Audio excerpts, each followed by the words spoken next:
থাকে তো বেরিয়ে আয়। এই ষোলো বাচ্চা বেরিয়ে বলছি, আজ তোকে কুত্তার মতো মারবো। সাহস থাকে বেরিয়ে কুত্তার বাচ্চা।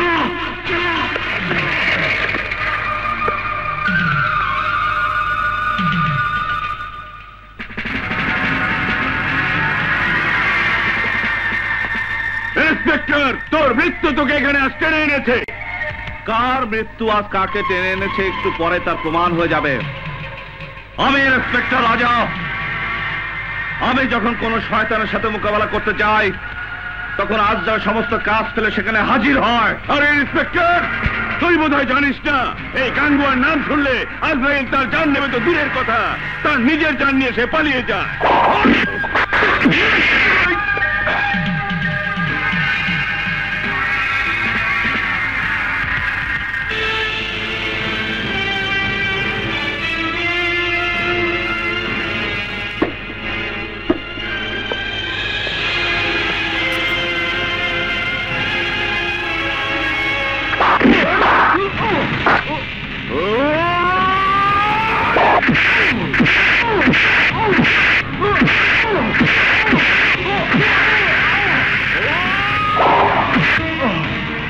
দেখুন, ভালো করে দেখুন, এই সেই গাঙ্গুয়া যার নাম শুনলে আপনারা ভয় পালিয়ে যেতেন।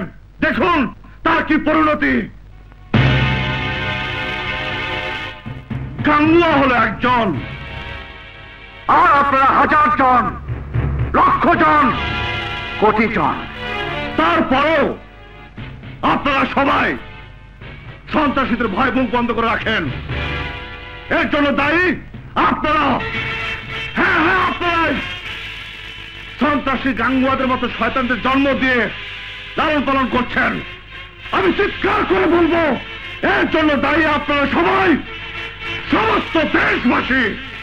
আল্লাহ বলেছেন অন্যায় যে করে আর অন্যায় যে মুখ বুজে সহ্য করে দুজনের সমান দায়ী। আজ মুখ বুজে এই শয়তান সন্ত্রাসীদের সকল অন্যায় অত্যাচার আপনারা সহ্য করছেন, কারণ আপনারা সবাই হয়ে গেছেন স্বার্থপর। আপনারা ভুলে গেছেন এ দেশের মানুষ একদিন সংঘবদ্ধ হয়ে এই দেশ স্বাধীন করেছিল। লক্ষ প্রাণের বিনিময় অর্জিত হয়েছিল এ দেশের স্বাধীনতা।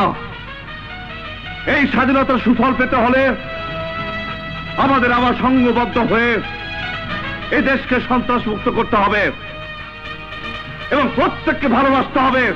এই দেশ আর দেশের মানুষকে হতে হবে দেশ দরদি।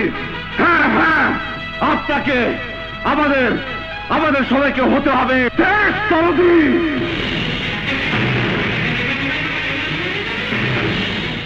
আপনারা সবাই যদি দেশ দরদি হতে পারেন তবে শুধু এই শহরে কেন, সমস্ত বাংলাদেশে আর এই গাঙ্গুয়ার মতো সন্ত্রাসী জন্ম নেবে না।